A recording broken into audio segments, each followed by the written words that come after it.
Welcome to Stories from the Center of the Universe, the podcast about the human experience.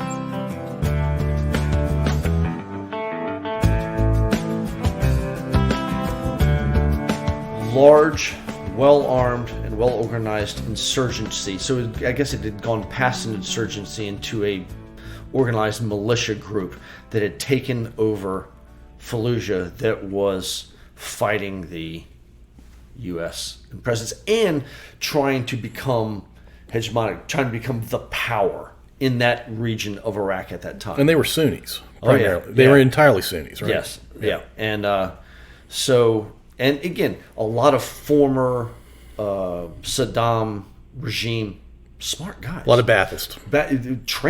Trained, intelligent warfighters. Yeah. Who say, okay, we're going to do this because a lot of them fought in 80 to 88. Yep. And they said, well, hey, we're going to get together and we're going to get this. We're going to get the religious guy here to kind of be our face man. But all he's just doing is riling up the masses, as it were. I think the power behind it was some of those former Saddam regime guys who were really running the show.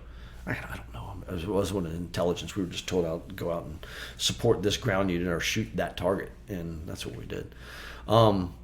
We went out and got into some pretty good fights. Took a lot of bullets in the helicopter. Knock on wood. It was a rat's nest. Oh, it was. It was a total furball, and came back, and then they pulled everybody out. And then we went back and had to do it all over again, which was crazy. On your next deployment. Yeah, on the next deployment over there.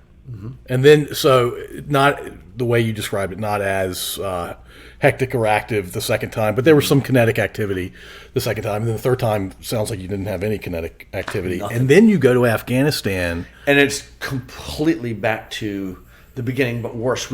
And the funny part about Afghanistan is that we fought in one specific area for 8 months.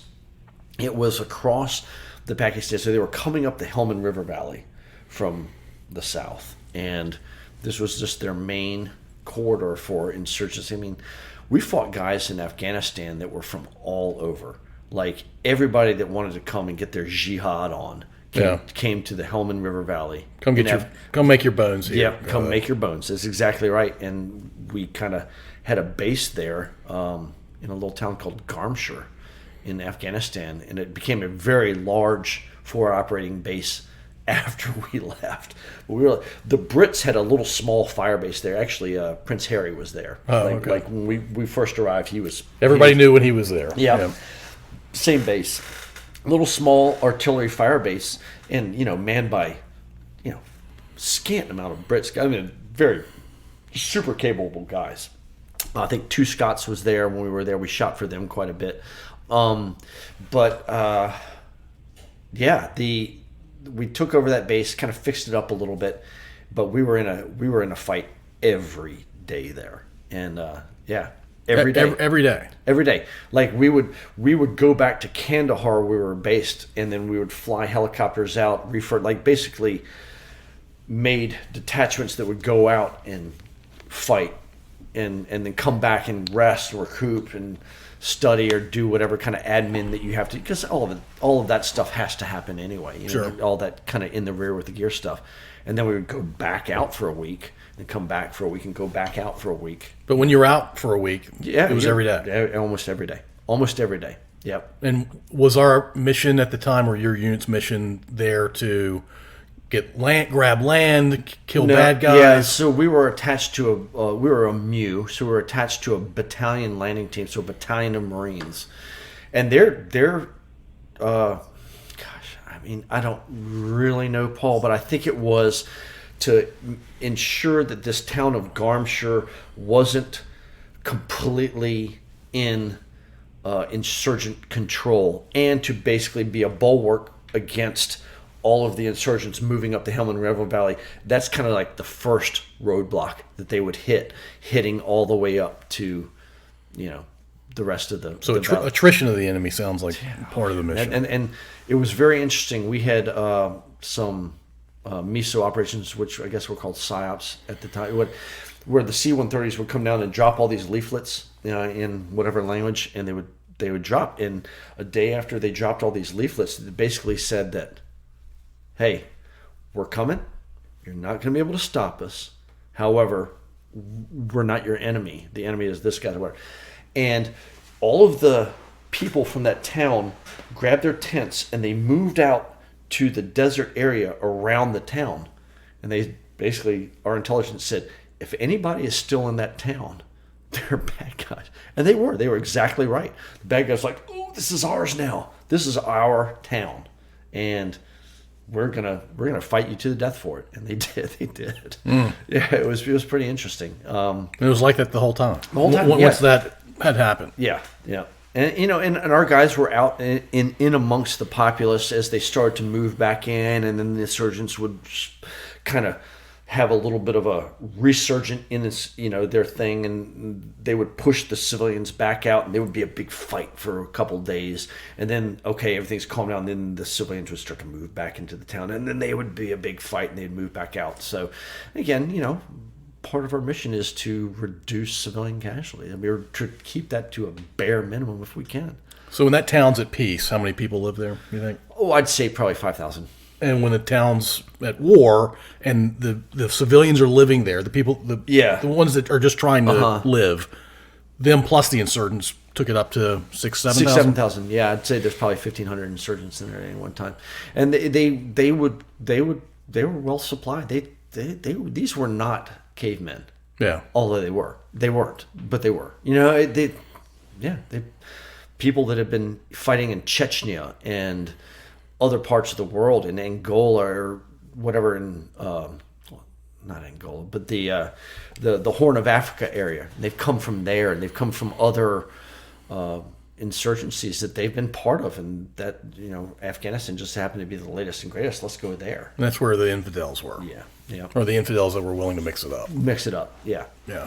And not the bearded wonder friends that come out of the dark and slaughter everybody, which that was going on there too. But like our special forces guys that just you don't hear about that. Right. Yeah.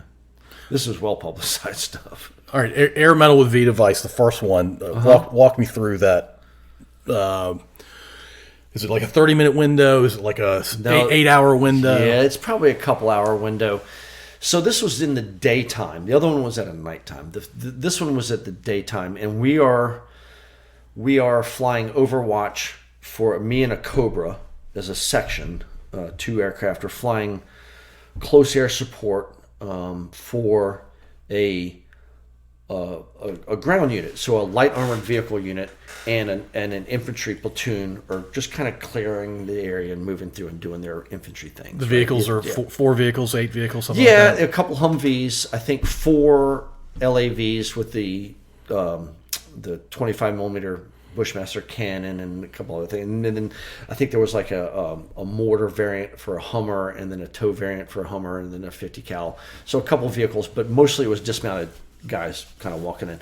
So they started taking fire from this village, which is part of the greater metroplex of the Garmshaw region. They started taking fire from this area, and they couldn't really point it.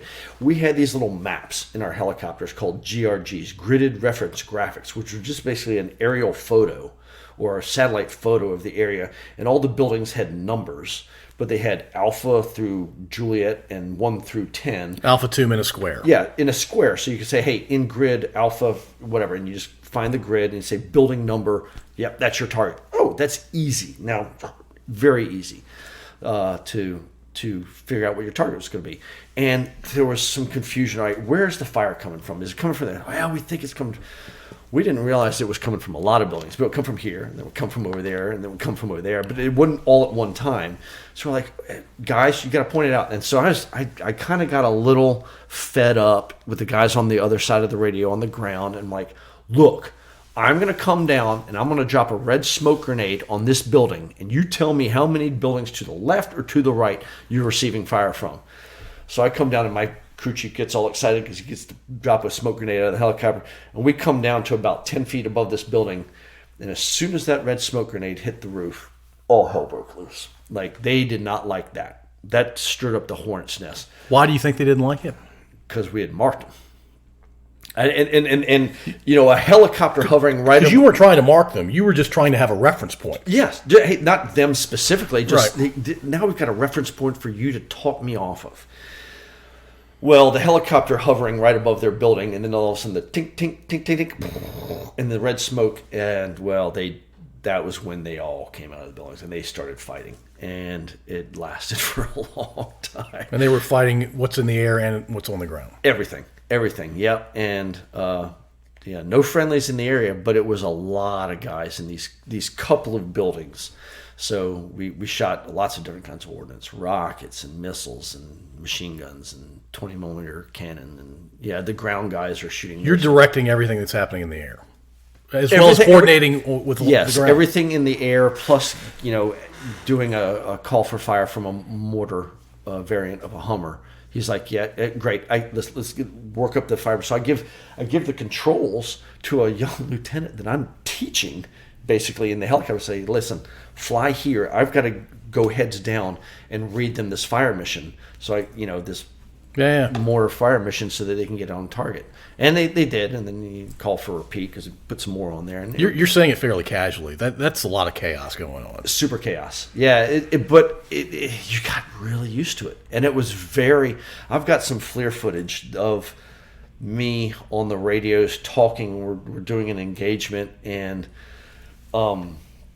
a artillery illumination round detonated really, really close to not detonated, but illuminated really close to my helicopter. And I got pissed because I was like, no one told me on the FTC net that they were shooting. Yeah, because you're the guy.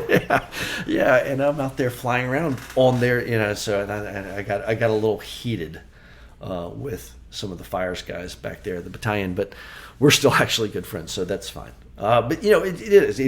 Chaos is a great word for it, but I'm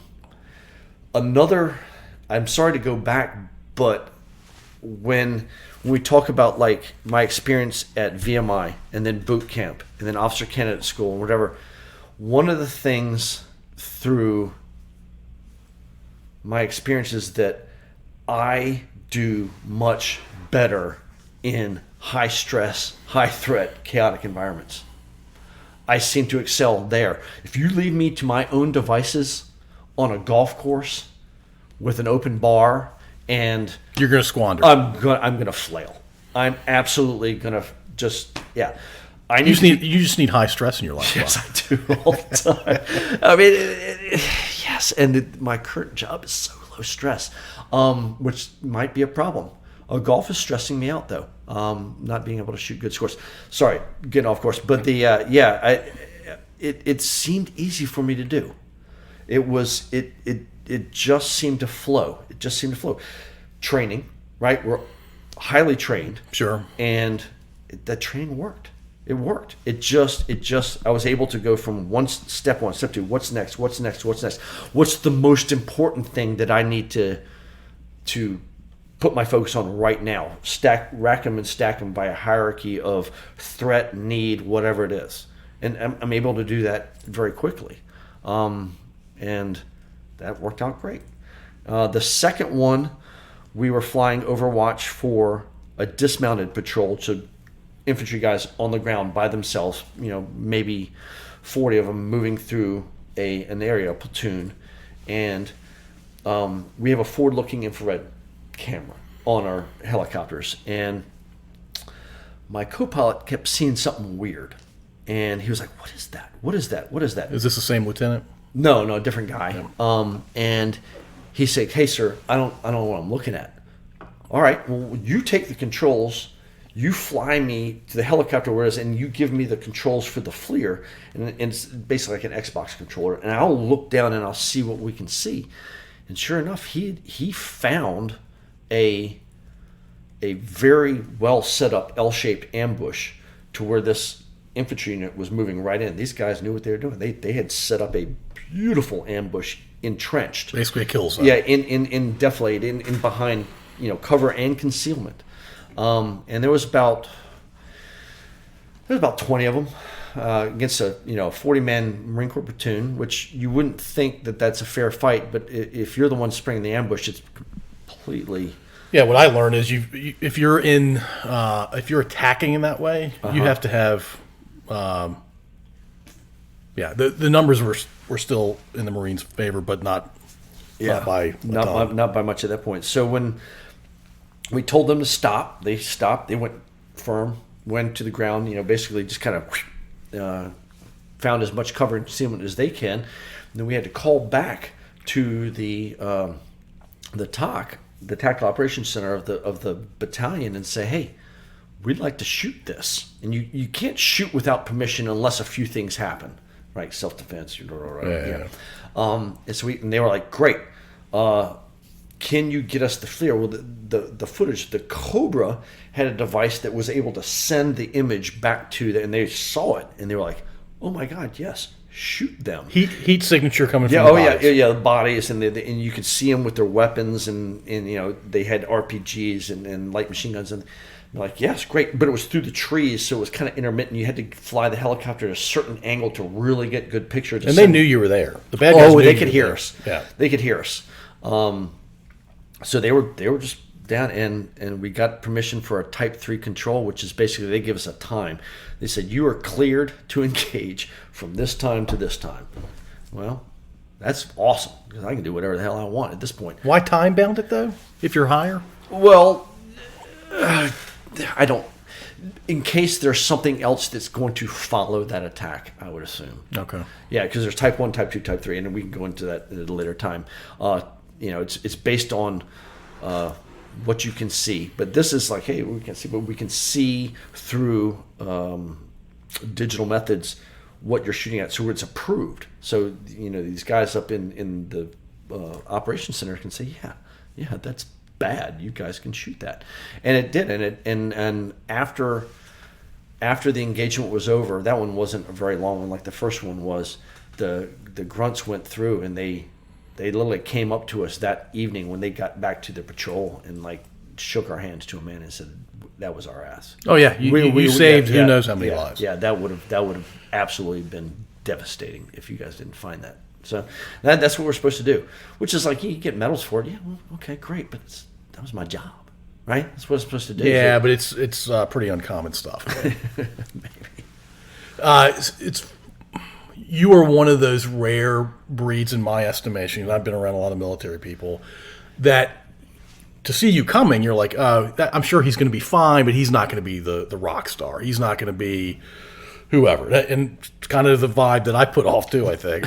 But when the chips are down and shit is flying, you end up rising to the top.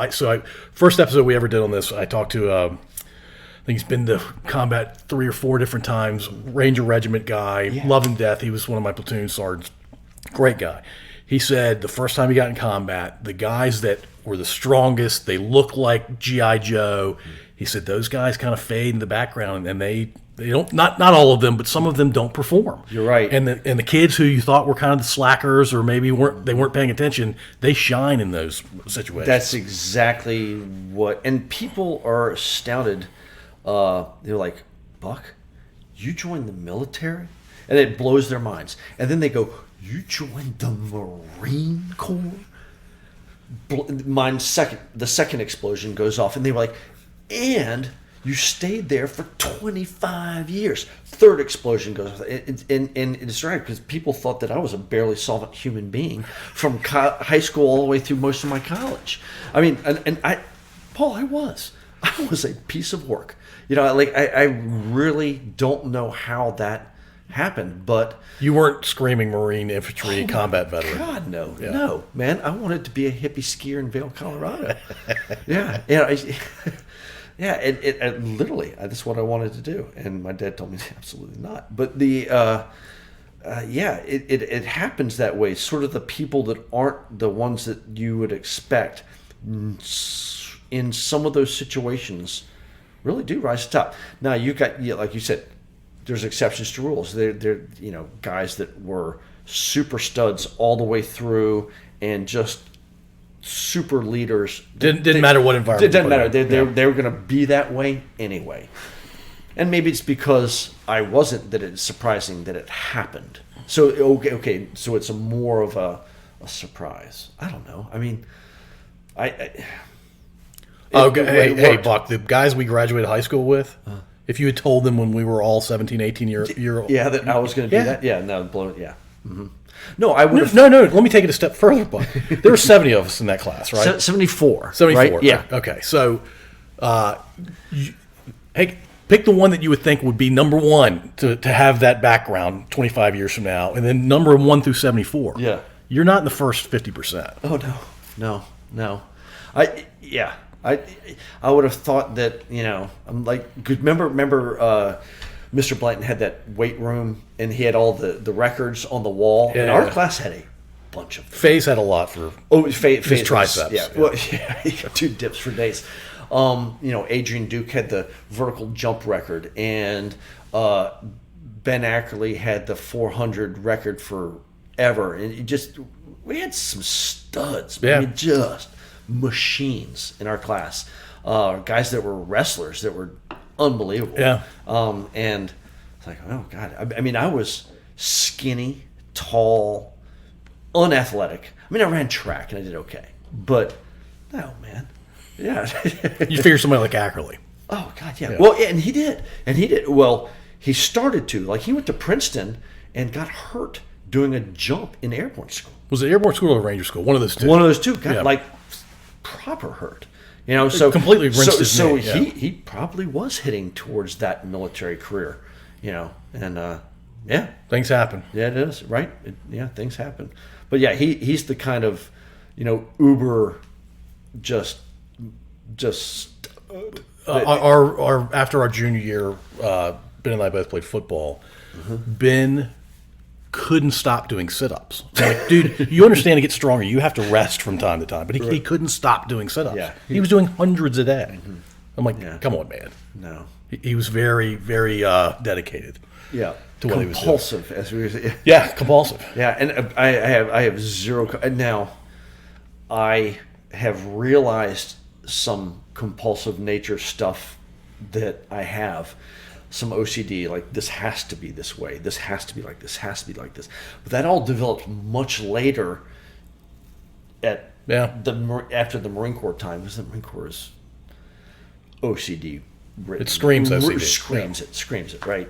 Everything they do, and yeah, I took on some of that, I think, and now I'm really, there's some things that have to be certain ways, and it's a problem, man. It really is. My cars have to become like, I cannot have a dirty vehicle. I can't do it.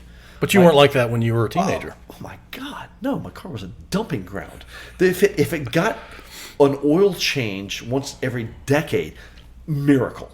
And now I'm just like, that still bothers me so bad. Yeah, I'm really, yeah. No, like I said, Paul, barely solvent human being, much less student or athlete or son or brother.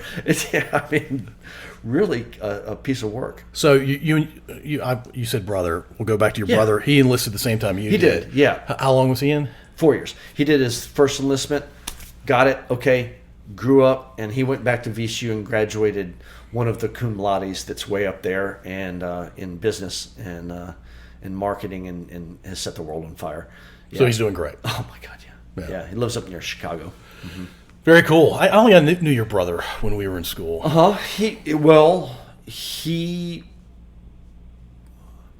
trying to think. Where were we? I'm trying to think of what year he graduated. He was classmates with a lot of our classmates' little brothers. Rice Hall, Rutherford Ferguson, Wallace's little brother. So we had a bunch of brothers that were in their class. They're like 3 years behind us, maybe. Yeah. Okay.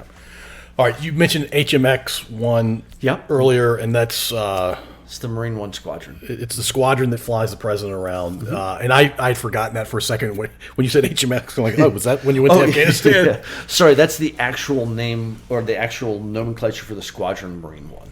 The Presidential Helicopter Squadron. All right. Now, obviously, we don't want to give away any tactics, techniques, or procedures here. But I guess high-level reflections about your time doing that. Was it a solid 3 years, 4 years? 4 years. Yeah, it was a 4-year tour. Is it always 4 years? It is. You serve for a term of a president. Mm-hmm. That's effectively what you do. So I served for President Obama's first term. Okay. So I checked into the squadron just before the inauguration. Okay. And checked out right about the inauguration. So it was 4 years. And you had been there and seen a lot of stuff before you got to HMX 1. Yeah, and a lot of the guys that were in the squadron, the older majors and lieutenant colonels who had been at that squadron for 4 years, they had missed a lot of the fighting. Yeah. Right. So when us young guys showed up, and you have to have a certain number of hours to even apply to there. We got all those hours in combat. Just flying 6 to 8, 10 hours a day nonstop, and we just built up a lot of hours. So we were able to apply to the squadron as captains when most people apply to that squadron as majors or lieutenant colonels. So Just because of the flight time. Yeah, just because of flight time and experience and qualifications, and we went all the way through, all the way up to the Marine Corps' version of helicopter Top Gun school. And it had all those things, and then applied. I applied to be a instructor at Marine Corps' version of Top Gun, which is called MAWTS 1, Marine Aviation Weapons Tactics Squadron 1. And you wanted to do this. Did you volunteer for? You applied? Yeah, no, you have to. Yeah, you have to apply. The message comes out and says, okay, applications will be accepted for positions here, here, here. All the different things. Oh, I want to do that. I want to do that. And I applied to be a Top Gun instructor, quote unquote Top Gun instructor, the Marine Corps version for helicopters. And I applied to HMX-1, and HMX-1 called me first. And one of my buddies who was an instructor out at the tactics school, the weapons school, he got really upset because the Marines are warfighters, right? And this is executive transport. This is staying in 4-star hotels and traveling the world. You're traveling with the most powerful guy on earth. And wearing suits. Is it any less important job? No. But it's not warfighting. Yeah. Right? So it gets a bad rap sometimes from some individuals. It was busy. It's not something you would think it would be true. It's a busy, stressful, time-consuming job, and you have to be on point. This is a no-fail job, right? It's a binary problem. You either protect him or you don't. You don't. Yeah, you either deliver the president safely or you do not. And when you do not, come on, what does that mean? Yeah. No, there's no fail. And my wife liked to point out to me that I was gone an average of 220 to 230 days a year. For those 4 years. For those 4 years. Yeah. You got to go to some amazing places, though, right? Yeah. I landed a helicopter on Buckingham Palace, waved at Her Majesty. I went to Singapore and Korea and Germany and Australia and South America, Central America. I went to El Salvador. I went to, so the president's money was in Chicago, L.A., Seattle, and New York City, right? Sure. Figures, right? So we were there all the time in those 4 cities. Yeah, so we got to go there a lot. All over the world. I think the only place that I have not touched with my finger, and I'm going to do it, it's bucket list, is Antarctica. I need to set foot on Antarctica. You're going to fly there or you're going to take a ship? I think I'm going to fly in and fly. I don't want to stay there. It's just a big ice sheet, right? So do you have to spend the night to say that you've been there? Yeah, I think so. So you have to go to McMurdo Station or whatever it is down there and spend the night and have a scotch with some of those guys and the scientists and then come home. Okay. I think you can do it. I think it's a thing that you can pay for, but... Sounds pretty expensive. Yeah, it does. But I think I need to do it. Yeah. HMX was a great time. It was very busy, very intense operational tempo. You're just working constantly. And a lot of people think that, and again, without giving away any of the secret TTPs, a lot of people think that it's the show. It's moving the president from Air Force One, at Andrews Air Force Base to the South Lawn and putting the stairs down and having him come out and wave to the crowd and stuff like that. That is literally tertiary to the primary mission of HMX-1, which is the survival of the executive branch of government in times of global crisis, such as global thermonuclear war. We need to get to the president somewhere that he can survive a catastrophe of that magnitude. Yeah. And that's literally the primary mission of the squadron. And again, I said I can't talk about it, but that is it. Yeah. We fly him or her to places to expedite their or facilitate what they do for the job. That is literally tertiary to that's the mundane day to day. Yeah. Mm-hmm. Yeah, the tertiary is transportation. Executive transport in a very nice helicopter. Really nice. Nicest helicopter you've ever flown? No, absolutely not. No, it's actually very basic. It has things. You're saying that as an aviator. I'm asking as a guy who's going to ride in the back of it. Oh, I'm asking both questions. Yes, actually. As an aviator, the finest helicopters on the planet. As an executive, let's say you're Donald Trump and you get in the back of what is now his new helicopter. He's gonna be like, "What the heck is this? This is basic. I mean, cloth seats, Really? basic wood paneling. There's no gilt, gold, or marble or anything. No. It is very clean and actually Very military. well."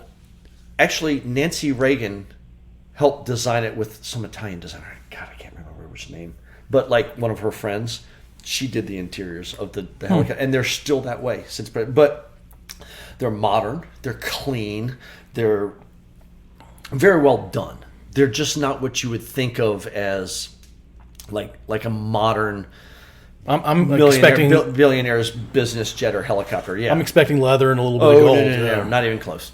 Not even close. Huh. Very plain. And you can go online and look at pictures of them. Just, Yeah. You type in Marine One interior, and they'll show it to you. And they've got a new helicopter now that's just come out. It's really nice, but it's not going to be super fancy. It's not going to be over the top. It's going to be,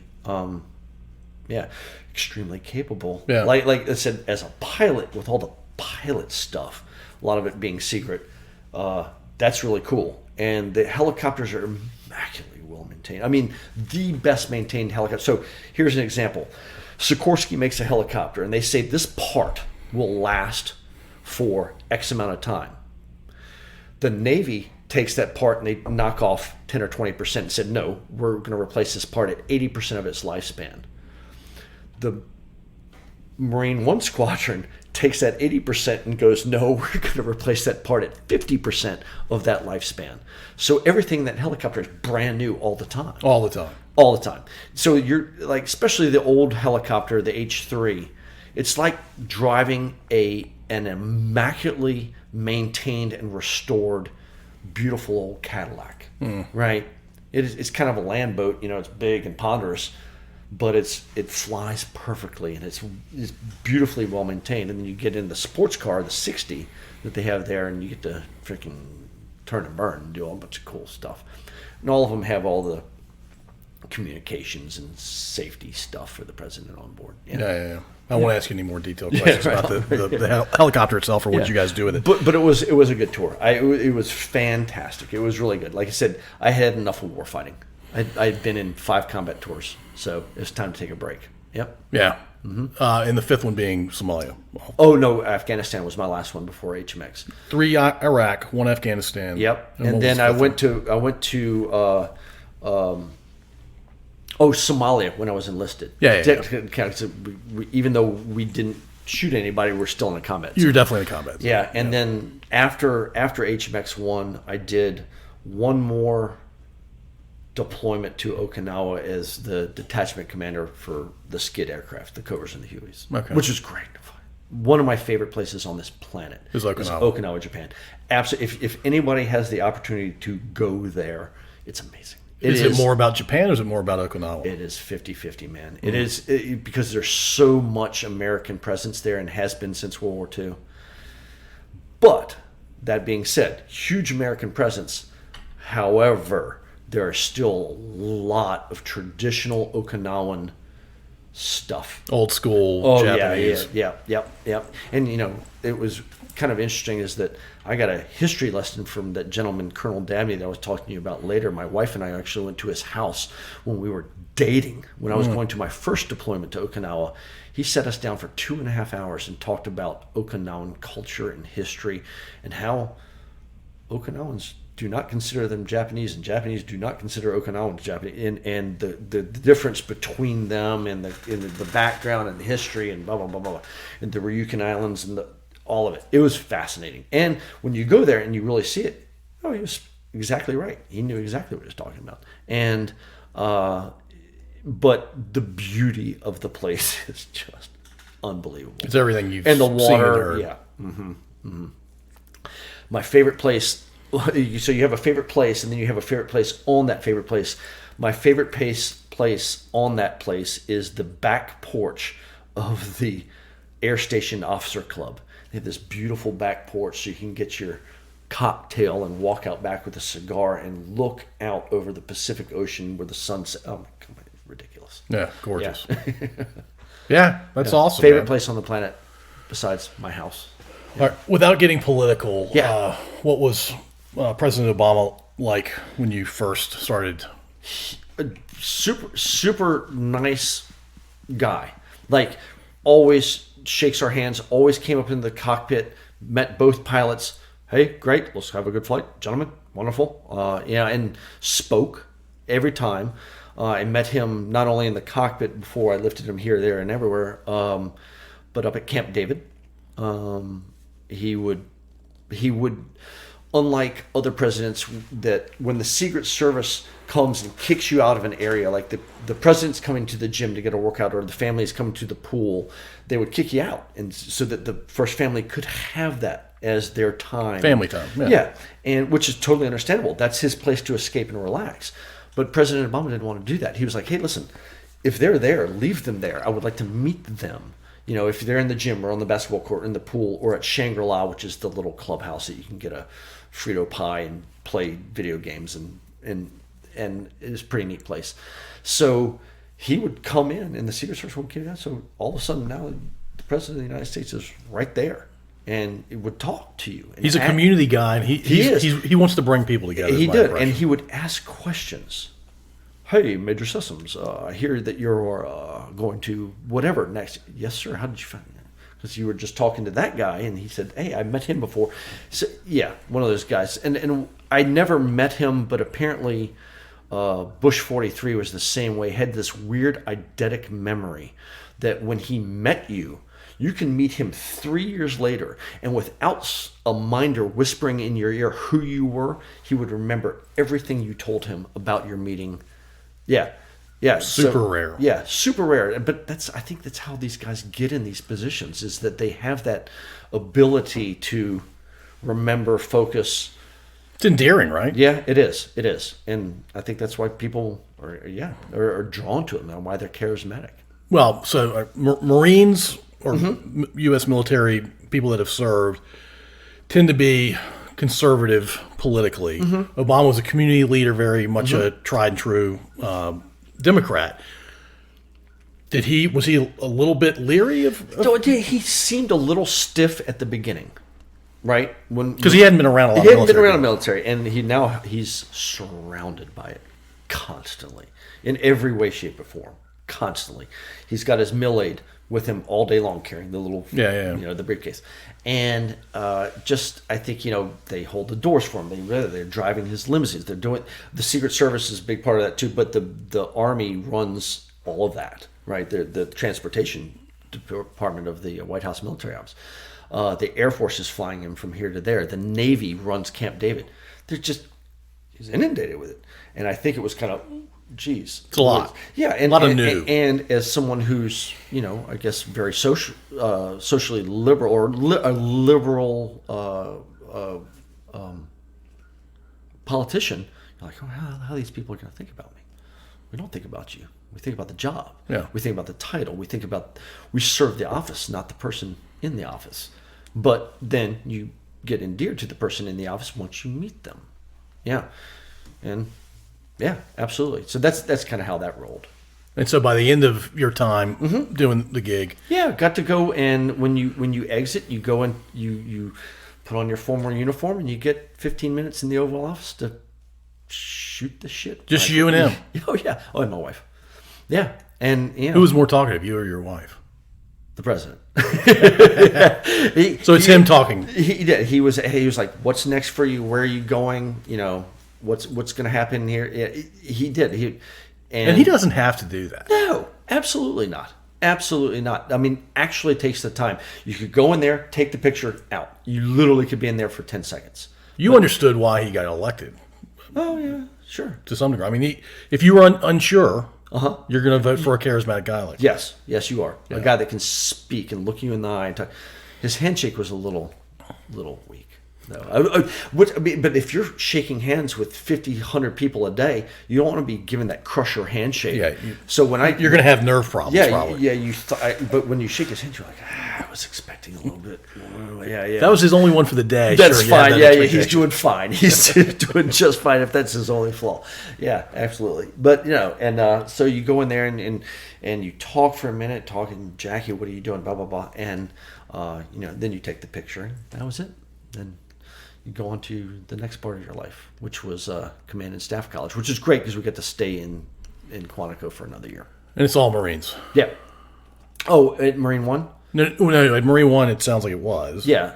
I'm talking about Command and Staff College. Oh no. That's everybody. Yeah, it's joint. It's joint school. So yeah, everybody, and foreign students. I was the Georgian officers sponsor. So I had to go to Reagan National and pick him up when he flew in from. I had my little sign, Major Grigolis Sakandaledze, and and the little Georgian flag, and I'm standing there in my uniform. And Did he speak English?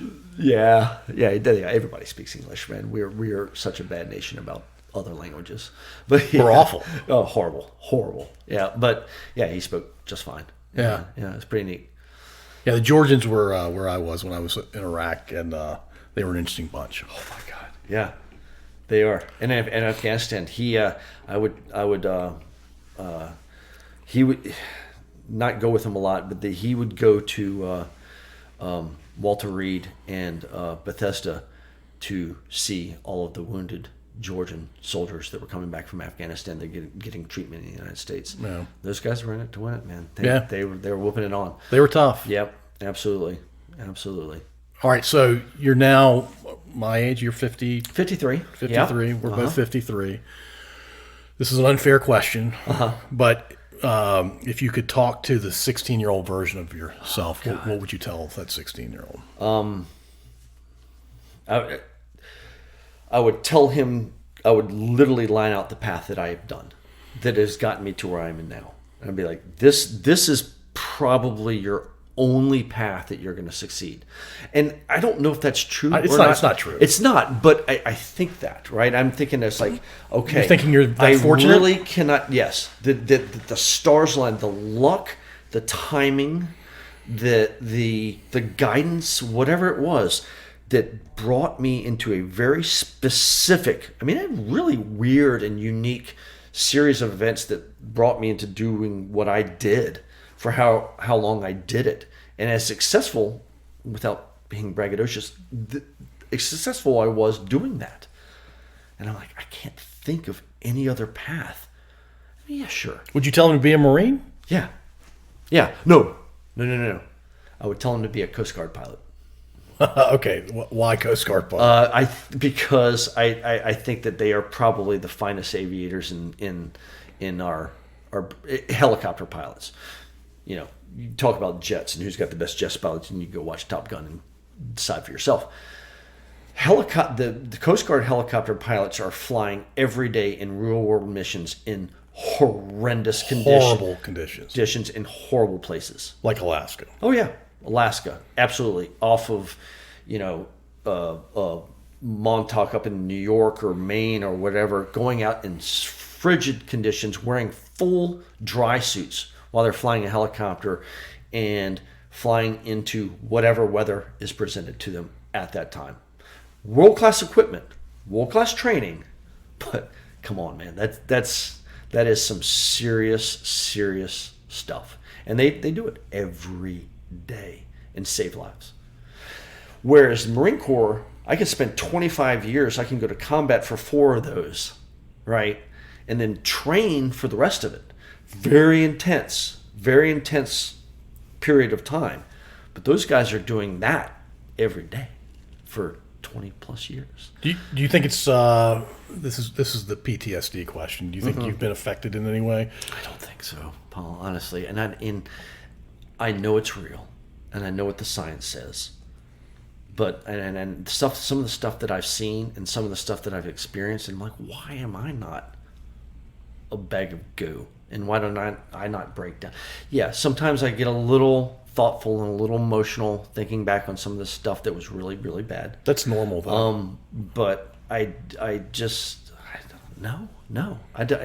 I don't believe I've had it, and I've had 2 psychological interviews based on the needs of where I was going in my career, and then 1 exit interview.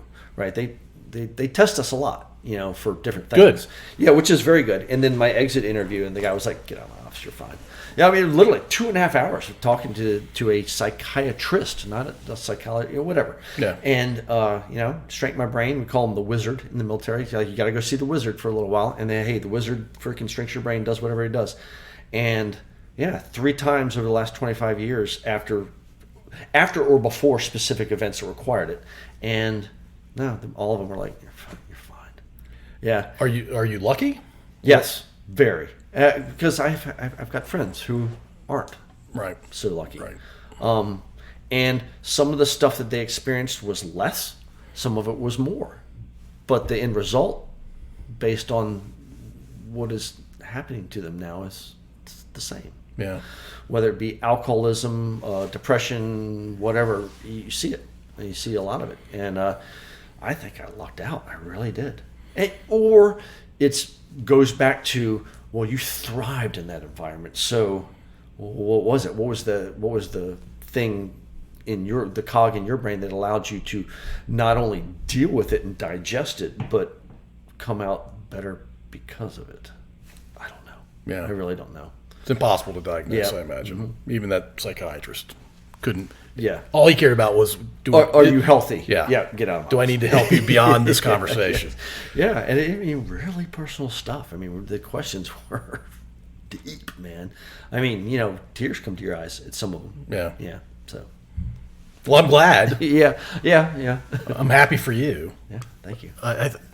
My belief is it's roughly 50-50. It's weird how some are not impacted and others Yeah. are in ways that you can't see coming. Uh-huh. Yeah. All right. Weird question time. Yeah. You've listened to an entire I have. episode. Yes, I So have. you've heard this question that's a little strange. I do, and I actually Comes out of wrote left. down my notes. Oh, on you this. have an I've- answer. I've You have a prepared answer. I have a prepared answer, and it's kind of 2-part because I wanted to ask you about that. Okay. Okay. Yeah. Go ahead. Well, what's your question about that? Deceased or alive? Can be either. Okay, I have an answer for both. Yeah, I mean, so it's a male, a female, musical group, Yep. musical act, and if you're a stand-up guy, great, you can give us a funny person. Uh-huh. But it's your talk show. Yeah. It can be thought-provoking, it can be fun, it can be whatever you want it to be. Yeah. But it's your only time you get to do this talk show. Okay. You can go for ratings. You can hey, I'm actually doing this one for my wife. It could be whatever you want it to Yeah. be. It could be somebody you know deeply. I thought about that because I was listening to a lot of your guests' answers, and I'm like, a lot of them are very kind of TED Talky. And it's like, okay, how cerebral can I get with? No, this is a freaking talk show. Yeah. It needs to be entertaining. So my guest cannot be you're an thinking- economist that's talking about Ghanaian dollars in the wake of. No. It has to be entertaining, fun, thought provoking. So I said, yeah, I did. I thought about this, Paul. Okay, I did. You're fully prepared. I am. All right, well, let's go. Who are your guests? All right. Deceased. Okay. Female, Hedy Lamarr, the golden era movie star. Not only was she the most beautiful woman on the planet at the time, but she was an inventor. And she invented frequency agile, SINGARs and HAVQuick and the stuff we used in the military for anti-jam, but also encryption of our radio. She invented that stuff, man. Right? Like, Where's that come from? Right? Look at her. Not only was she a brilliant actress, but invented that. Which we still use today. Yeah, they're 180 from each other. Yeah, and like Bluetooth, I think, is all part of that, and Wi-Fi. It all uses it. So fascinating. I want to sit down with her. Oh my gosh! Yeah. Right? The guy, Arnold Palmer, the golfer. I want to sit down with Arnold Palmer. I was blessed to be able to go to Arnold Palmer's Bay Hill Invitational this year and see Scotty Scheffler win, and seeing his legacy and what he did. By the way, he is in the Aviation Hall of Fame. He was a huge pilot, had like 15,000 hours, owned jets, owned helicopters. brilliant aviation guy, brilliant pilot, and I had no idea. oh yeah, I didn't either, and golfer. Now that I'm into all this golf thing, golf. That's all I can think about. Yeah, I want to sit down with him, and his legacy, what he's built, and his foundation. He and Winnie, his wife, have built this beautiful legacy for giving and philanthropy that is just unheard of. Yeah, it's amazing. Yeah, and he's the kind of guy you want to hang out with too.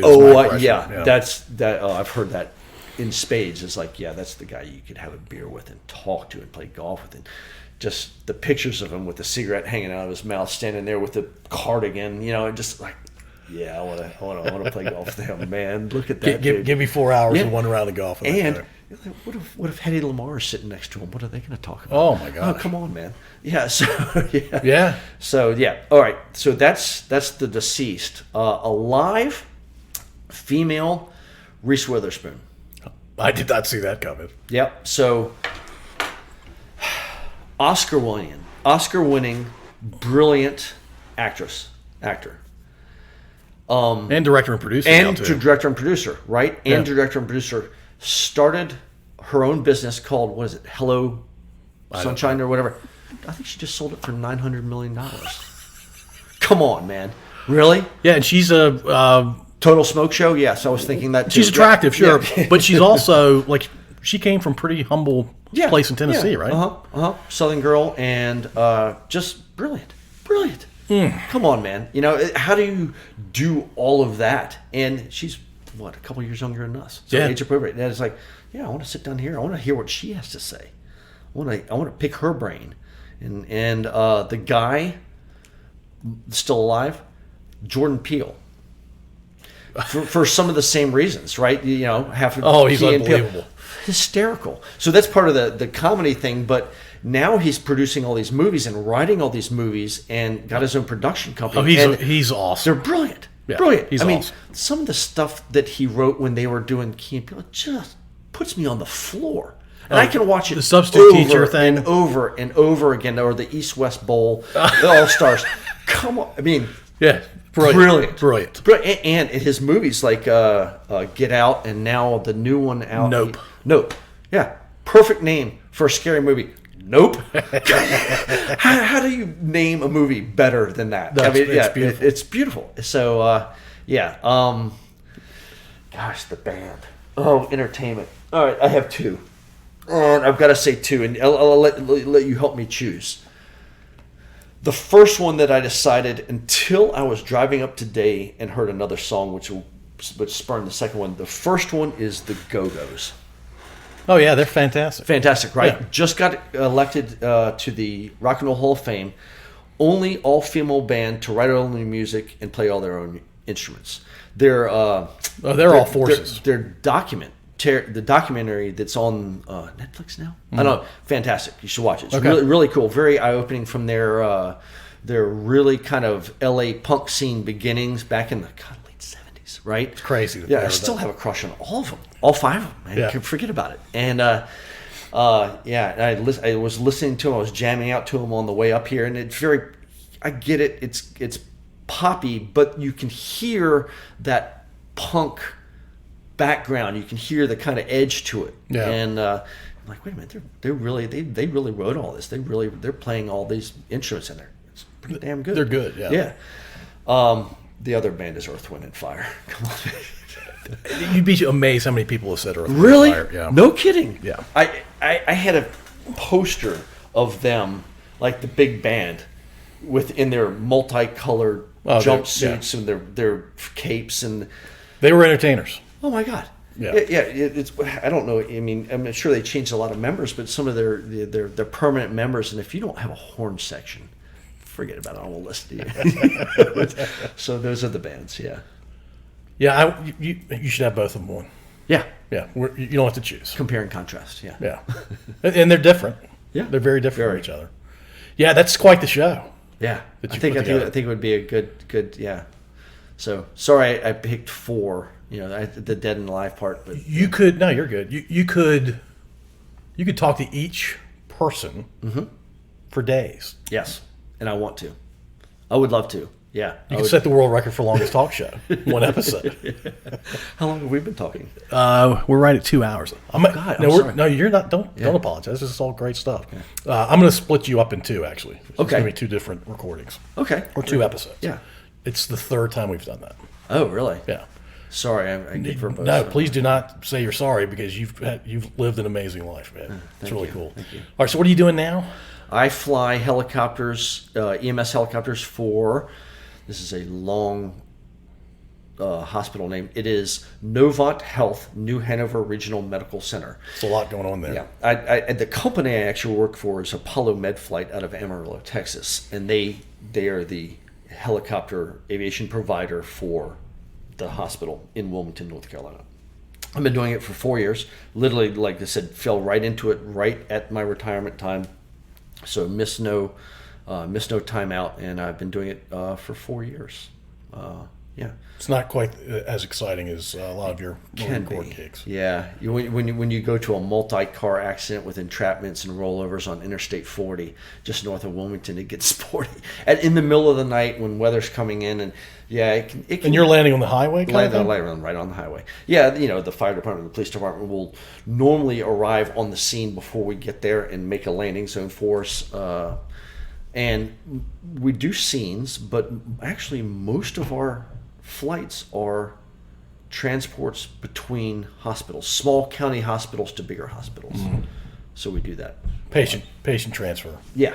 That noise you hear is my heavy-footed daughter. Oh, that's right. Yeah, I have those too. And you are a delicate princess, not an elephant. One of my daughters is not light on her feet at all. And mine is not either. Yeah. So are you you're doing patient transport? You're doing organ transport ever? Not usually. Okay. Not usually. Usually they throw those on a fixed-wing airplane, and they're usually going further distances than the helicopter can do quickly. Okay. But most of the time, it's patient transport. Mm-hmm. And you're going to do this, you think, until you retire? I am. And retirement may be a lot later than most people think, because it's really a lifestyle job. I work for a week, and then I'm off for a week. I work for a week, then I'm off for a week. You get to play a ton of golf every other week. Oh, yeah. Yeah, absolutely. So why would I quit? I work 6 months a year. I work 2 weeks a month. And when I work, I only work a 12-hour day. So I go to work for 12 hours, I come home for 12 hours. I go to work for 12 hours. And most corporate people are putting that kind of grind in anyway. Every week. Yeah, every week. I know in the military, it was 12, 14 hours a day or more. And when I'm at work, I'm doing computer-based continuing education training some days. Sometimes I'm watching golf. I'm watching the Masters. I'm watching, the Open that just finished. Literally. And then, the alarm goes off. You hop up. You go do your thing for an hour or two. You come back and you watch golf again. So it's a lifestyle job. And one of my good friends, who was a former Marine One pilot, is in semi-retirement down there, and he's like, Buck, I would continue to do this job until I cannot pass my FAA Class 2 flight physical. Why wouldn't I? Because you like it. I like it. I love it. So I plan on doing it now until I'm 70 for another 20 years. And do you have to stop at 70? No. You could keep going. Bob's 73, 72. 73. And so he's continuing to do it. His wife is like, we're done. We're going to go. We're doing other stuff now. So he kind of fills in as a float pilot, fill-in pilot for us, but he's going to probably be done here in the next couple months. So 73 is not that old anymore, I guess. No, it's really, especially if you're a CrossFit stud like he is. Really? He's a machine. He's a machine. It hurts my feelings just to watch him. He works out constantly. Yeah, and loves it. Yeah, and drives his Porsche. And, it's good for him. Yeah, great guy, a mentor of mine. So All right, go ahead. Finish. That's it. I will continue to do this job for as long as it is. Now, if we decide to move away, I may or may not continue with it because I really like the hospital and I really like my company. If I have to change hospital systems and I have to change aviation provider, I may not continue with it. But you may like the next one as much. Yeah, as sure. I'll the give it a current shot. Yeah, give them a try. But yeah, I'm not gonna throw all my weeds and eggs in one basket. one. All right, I'm going to do something I don't do often, maybe ever. I'm going to do two things I haven't done. One, I know you've listened to a handful of episodes. Yeah. If you could tell me what's your favorite that you've listened to and why. Yeah. And then give me feedback about how to make this podcast better. Okay. My favorite was Kevin and Al. Which is hilarious and awesome for me. Yeah, because I'm a new golfer and they're proper aficionados. They're into it. So listening to them talk about the fashion, that's really cool. When I go on the golf course, when they start talking about that, I'm like, what are you talking about? No, I get it. Listen, if I can't play well, I'm going to look good. You know, listen, I may not be able to play well, but I am going to look like I know. Yeah, they're with you on that. Yeah, so the fashion part, I'm like, oh yes, I totally get it. I'm into it. And they talk about where they played and that was really cool. I really liked that. But also things that I've been close to. Chief Warrant Officer Brown. I enjoyed his podcast, but I also enjoyed Dick Kemper and Andy Smith. Yeah. Because I was able to relate what I've heard, what I heard them say, and some of the things they said opened my mind to, oh, wow, okay. I never thought that's why they think that's why they did that career, and that's why they. And again, these are teachers from St. Christopher's and coaches from St. Christopher's, both of them, and it was fascinating to me. How you can improve it, I don't know, man. I mean, okay. Your guests are very broad spectrum. I mean, that's what I'm going for. Yeah, just broad spectrum. I don't know. I really don't. You could hit me up off recording. Yeah, because I think that you have an easygoing style that lets people just spew, just verbal vomit. But there's a lot of good in that verbal vomit. There's a ton of good in it. It's fantastic. Yeah, I could say that. I'll share the story. I've shared this before. The story of me talking to my father.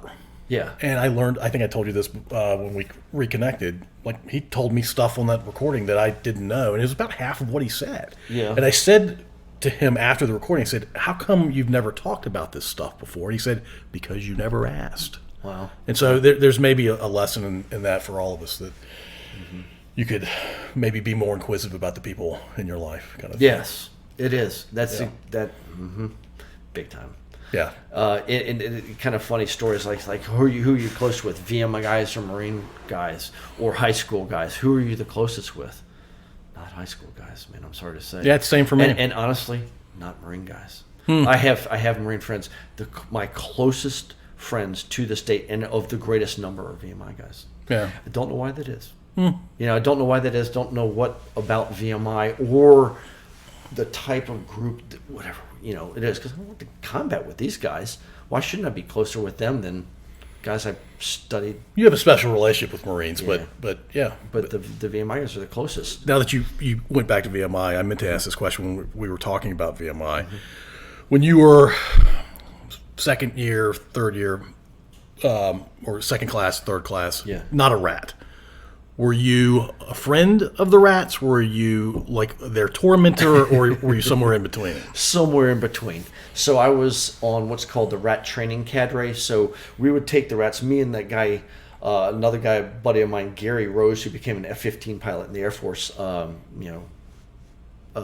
did great things. He and I took the rats and we took them out and trained them through like ropes courses and grappling and like pugil sticks and fighting and hiking mountains. And so it was kind of cool. So we were in charge and we had to instill discipline, but we weren't the extreme. You weren't smoking them. No, hell no. And then, you know, on the stoop every once in a while for fun, you're like, oh, look at this thing. Come here.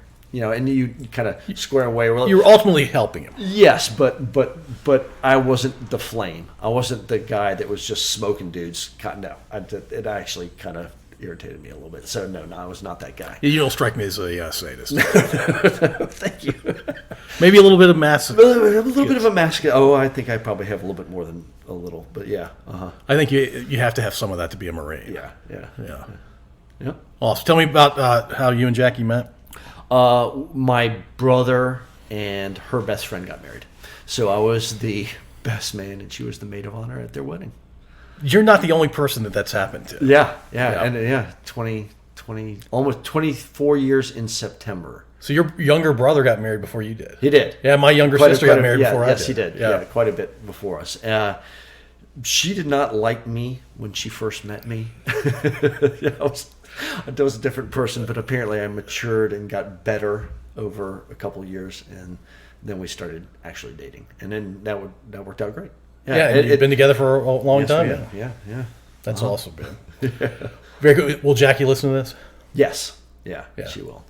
That's awesome. Hopefully my daughter too. So yeah, hopefully they'll get it. And what's your daughter going to do? She is going to Cape Fear Community College to the inaugural welding technologies degree. She wants to be a welder, metal fabricator, machinist. Yeah, she's an interesting girl. She's 5 foot tall, rail thin, rides a sport bike motorcycle, likes to weld. Yeah, she's a firecracker. Sounds like. Yeah. So does she get that from you or no? Your wife? Yeah, I don't know. Both. Maybe. I don't know. Interesting combination. Yeah. She's a great girl. Hopefully I can teach her how to play golf, but I got to teach myself first. What's her name? Amanda Lee. Yeah. And do you call her Amanda? I do Mandy. Yeah. Okay. Yeah, she's Mandy. All right, nice. Yeah. I think I want to meet your wife and your daughter sometime. Yeah, absolutely. Well, grab Alan Ken, come down and play golf with me, man. Yeah. Like I said, those two would do it in a heartbeat. I live on 36 holes. So. Like, hey, Alan, Kevin, you want to go play golf? They won't even ask where it is. Yeah. Just got to clear with the missus. It is an amazing course. Yeah, I'm blessed that life has afforded me the ability to actually live green side.